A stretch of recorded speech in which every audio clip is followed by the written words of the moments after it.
Hello YouTubers, what I've got here is my Charles wet and dry vac. Just go around to look at, oh there is the name.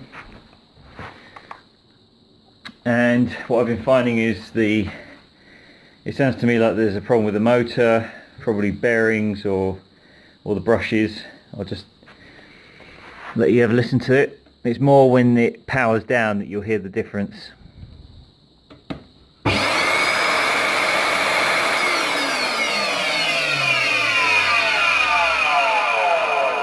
Sounds very throaty, right?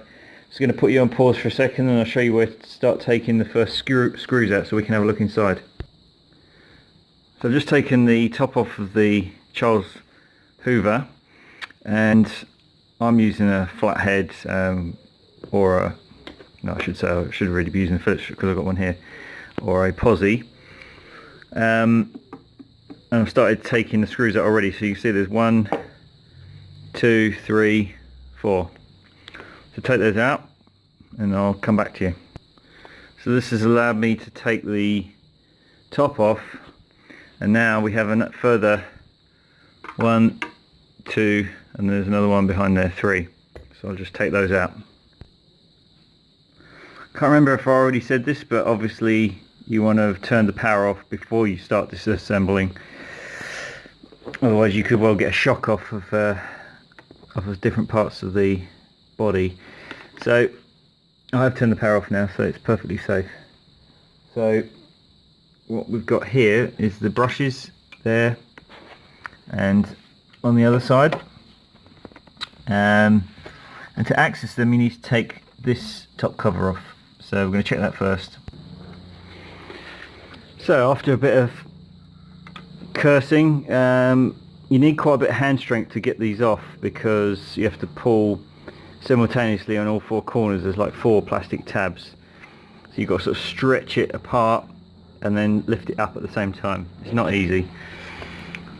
Okay, so I've jumped a little step ahead here. You'll see on this side what it looks originally like. So there's the brush and there's a plate holding it in place. So I've taken the screws off on this side so you can see, and if I pull it out you can actually see there's a lot of the brush left, and it's working fine.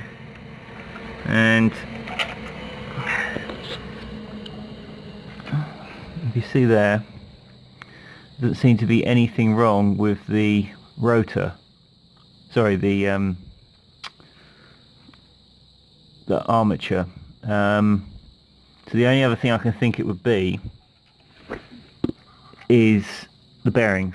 So I'm going to have to figure out how to get to them, and I'll get back to you in a second. Right, jumped a few steps ahead of myself here. I can't see any obvious bolts or screws to remove, and it's fixed, or it was fixed at that end with the fan, and then there was a bolt on there which you can see just down here to my left.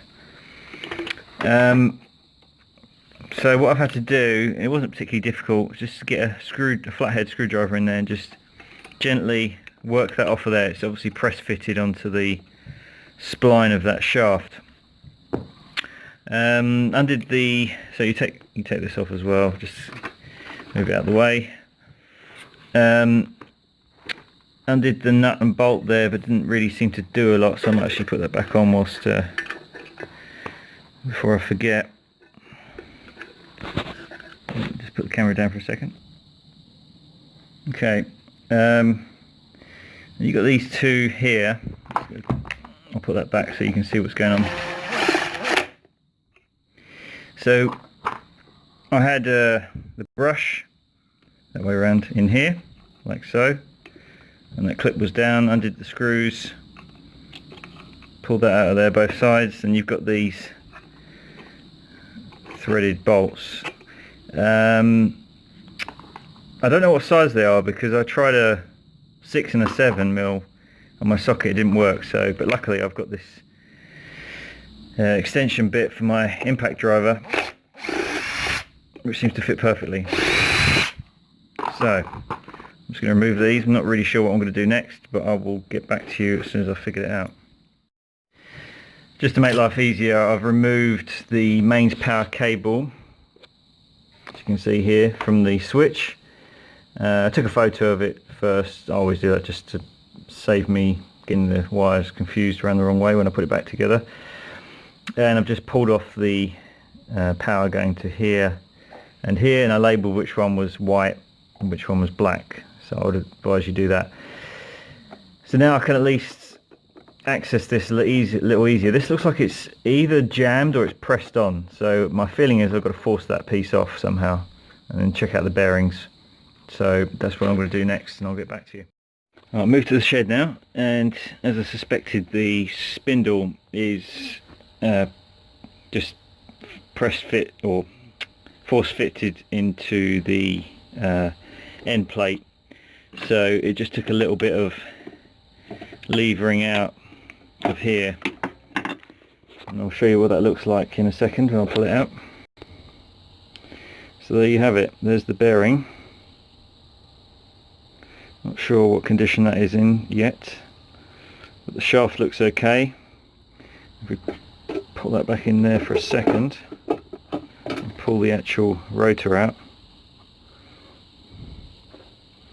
and there's some damage there to the rotor. I'm not sure if that's what's causing the problems.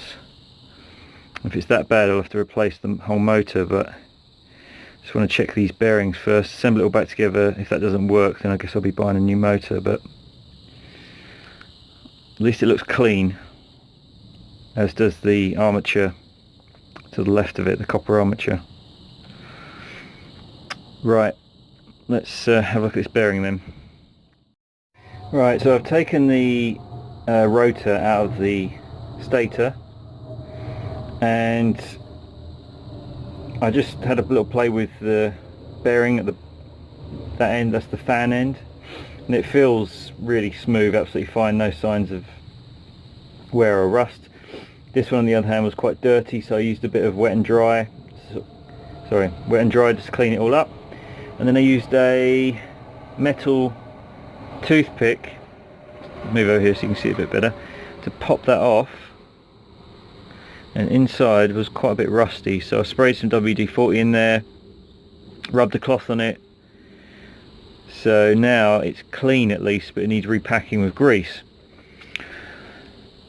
I suppose by rights, if I wanted to be 100% certain, I'd either replace this bearing, which is going to take me a few days to get, and I've taken note of all the model and everything that's on there, or I will pack it with the correct grease for this particular bearing.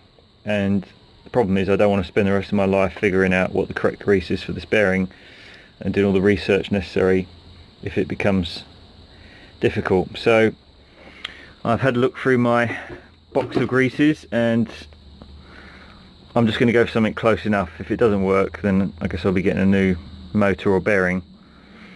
But this one says a multi-purpose high melting point lithium based grease suitable for most automotive applications, obviously bearings, including chassis and wheel bearing lubrication. So I figured I've got some bike greases, but they're going to be obviously low speed.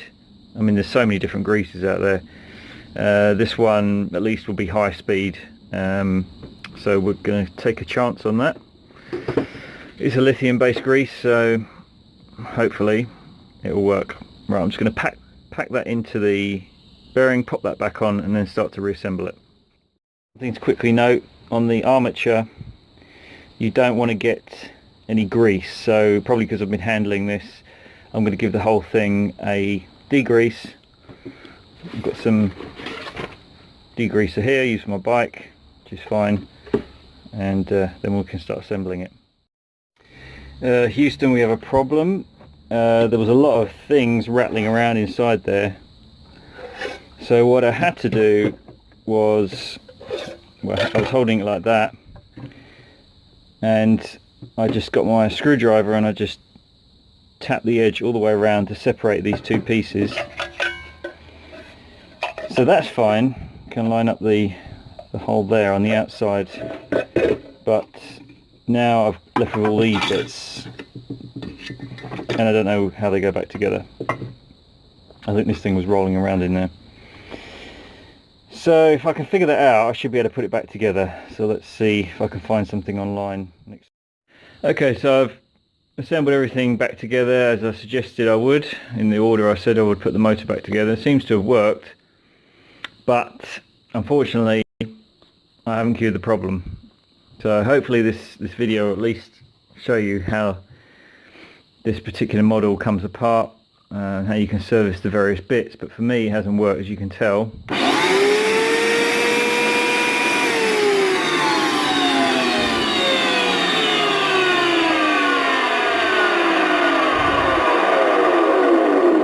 Still sounding very throaty, and it's definitely been you know, cleaned out. I've used air to blow out the dust. I've cleaned up bits with a bit of water, greased the bearings, haven't I? So not really sure what else I can do except I'll contact Numatic and see what their opinion is. Worst case, I'll buy a new motor. Anyway, hopefully it was helpful to somebody. Just thought I'd make one because nobody else had done it on the Charles Hoover. Alright, cheers.